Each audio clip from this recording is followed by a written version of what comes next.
Xilli hore ma jirin nalal koronto ah, telefoon ama baabuur. Waxaa jiray tuulo yar oo dadkeedu ku noolaa dhul madow oo geedo waaweyn iyo buuro qariib ah hareereeyeen. Dadka tuuladaasi waxay ka sheekayn jireen halyey qadiimi ah oo lagu magacaabo Dhegdheer, haweeney dhaadheer, indho gaduudan, cod qariib ah, iyo dhego dhaadheer oo ay ugu magac baxday. Waxaa la sheegay in Dhegdheer ay carruurta cunto.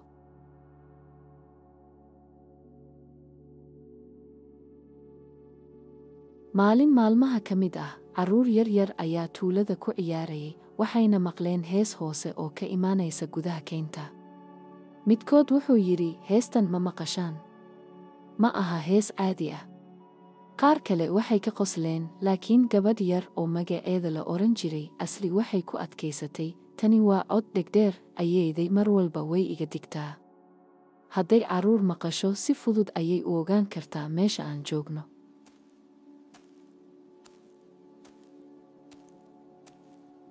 Maalmo kadib, habeen madow ah ayaa tuulada waxaa ku dhacay cabsi weyn.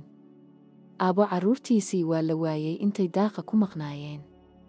Dadkii waxay bilaabeen inay ku baqaan magacyada carruurta, balse halkii jawaab laga sugayay waxaa ka yeeray qaylo dheer oo ka timid keynta, Dhegdheer.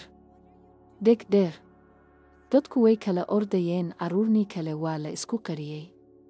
Laakiin hooyooyinku waxay isu yimaadeen oo yiraahdeen, ma sii fadhiino cabsan, waa in aan si wada jir ah uga hortagnaa Dhegdheer.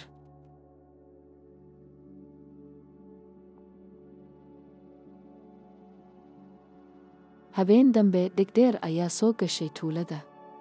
Qof kastaa wuu maqalay markay tidhi, carruur. Carruur. Halkan ayaan joogaa. Codkeedu wuu dheeraa, dhegaha dhaadheerina waxay gariirayeen. Carruurtu waxay isla markiiba tuureen dhagaxyadii dhalaalayay, waxayna ku garaaceen birihii, buuq daran baa cirka isku shareeray. Dhegdheer waxay gacanta ku dhufatay dhegaheeda iyadoo qaylinaysa, waa maxay dhawaaqan? Waa maxay iftiinkan indhaha i dhaawacaya?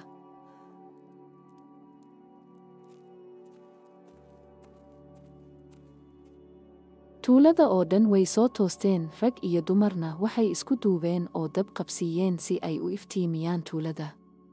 Dhegdheer way wareertay, waxayna ku carartay dhinaca keynta iyadoo qaylinaysa.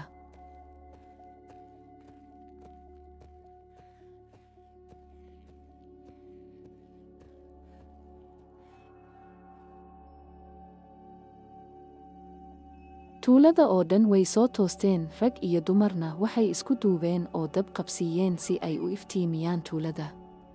Dhegdheer way wareertay, waxayna ku carartay dhinaca keynta iyadoo qaylinaysa. Dhegdheer intii ay ordayeysay waxay ku dhacday god weyn oo ku yaalay keynta dhexdeeda.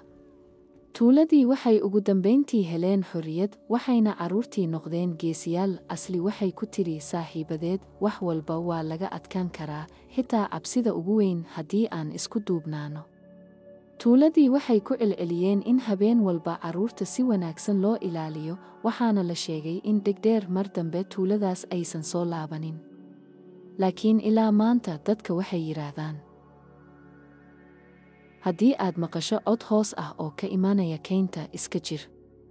Waxay noqon kartaa Dhegdheer oo soo noqonaysa.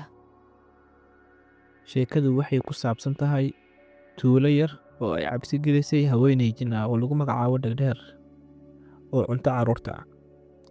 Carruurta waxaa hogaaminayay gabar yar oo geesiyada oo lagu magacaabo Asli.